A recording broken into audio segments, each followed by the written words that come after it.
Right, the Alexandrians, having drawn the first dice, look at the options, and I think the first thing they will do is utilize the artillery and have a bash at the inferior cavalry that's over there. So we place a dice behind them to indicate that they're going to action, and then they're going to shoot at the inferior cavalry. As you can see from the artillery stats, they have a range of 6, and they shoot 1 dice. And as you can see from here, the inferior cavalry is in. So therefore you grab hold of 1d6 and you simply roll it, and they've got a 2. So therefore the Indian cavalry has now just been hit for 2 points. Looking at the army sheet, you can now see the Indian cavalry here has taken 2 points of damage. This is inferior cavalry. The cursed unit has got a denoted with a C. So 2 points of damage from the artillery shooting. Right, the Alexandrians have drawn a dice, and what they want to do is they want to get stuck in as quickly as possible. And what we want to try and do is try and give some space for the knights to come out and the medium infantry to face something other than heavy knights. So the thing to do is a diagonal move, which takes up 2 movement spaces. So this figure here, this unit here, goes to across diagonally once, and the dice gets allocated to them.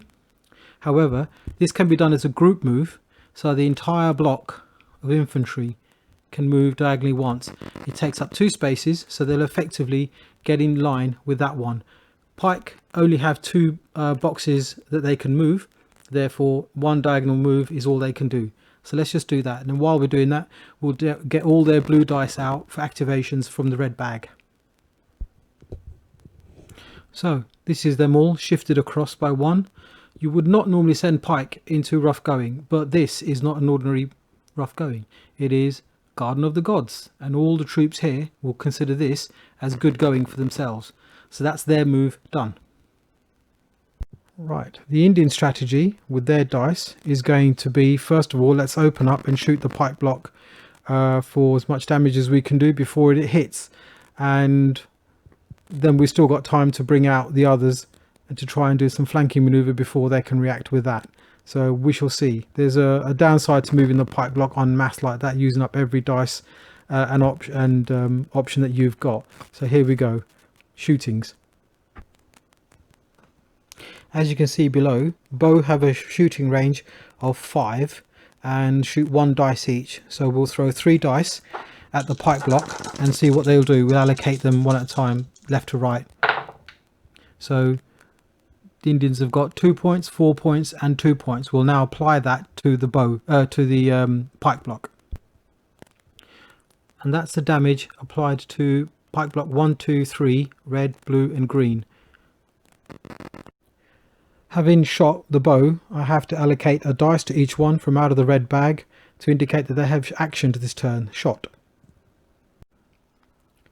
Now we go back to the red bag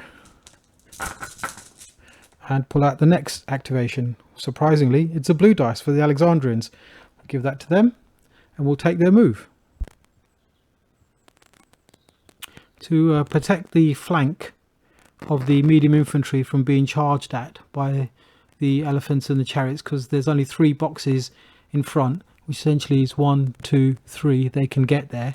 We're going to try and protect the flank.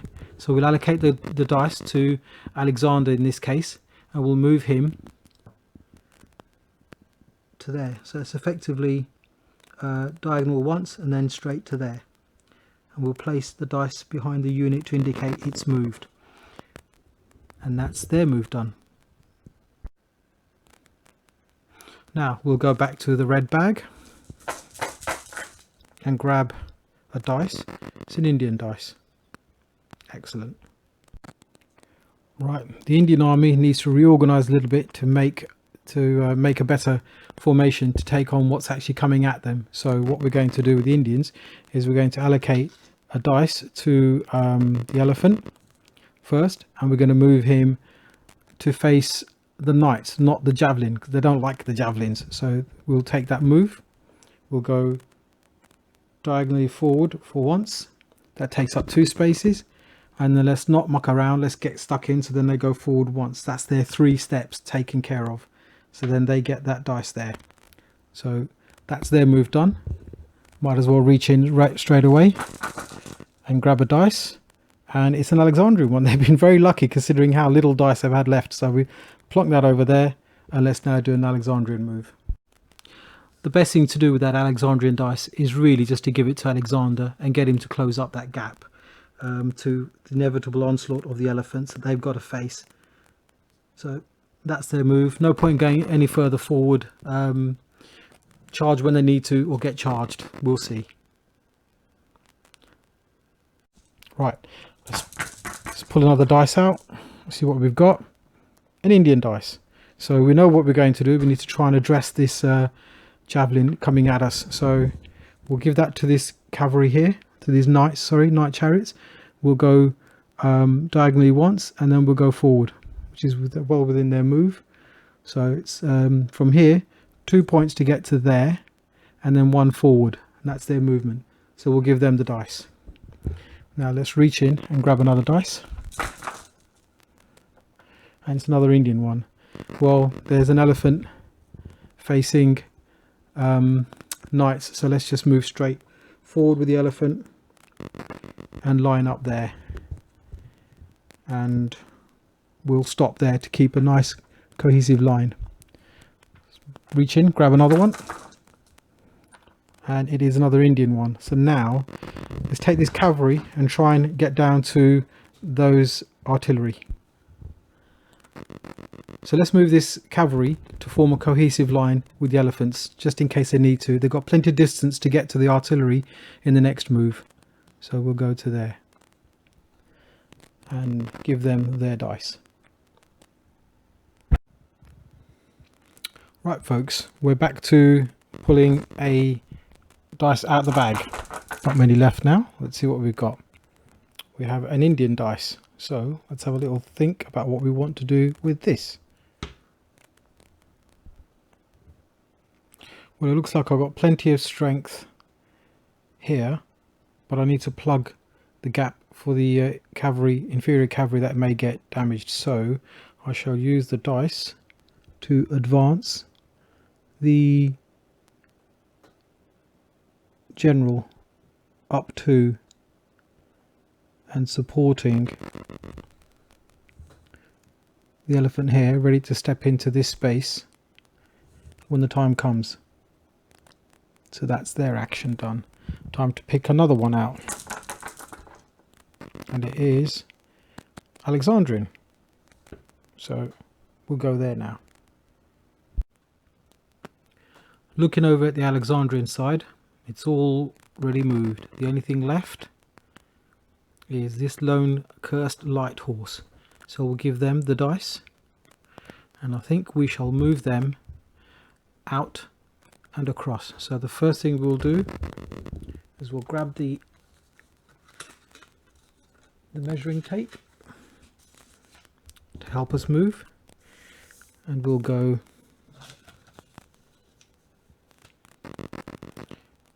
1, 2, 3, 4,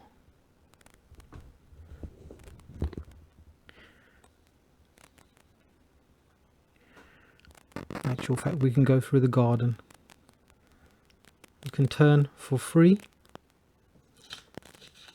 and then we have another move of 2, which essentially will take us 1, 2 to there. And that's them done. Right, getting back to the bag. Let's see what comes out. Obviously going to be Indian. So we shall need to move. We've got plenty of strength here, but this is going to look decidedly dodgy when the pike block hits. So let's prepare these knights. So we'll turn 1 for 3, and then we can move.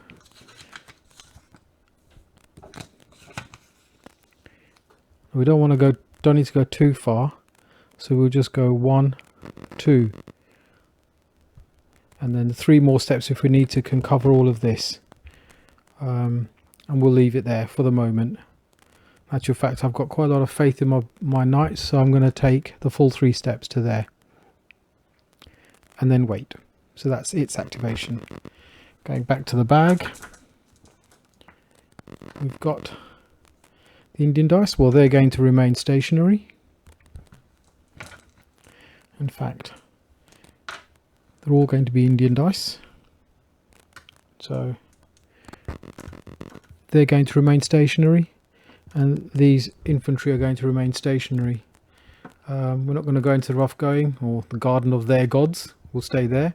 However, this cursed unit will need to move to prepare for the inevitable approach of the light horse over there. So we'll give them the dice and they'll go 1, 2, 3, face off, and then turn. And that'll do for them. That is the end of the first turn.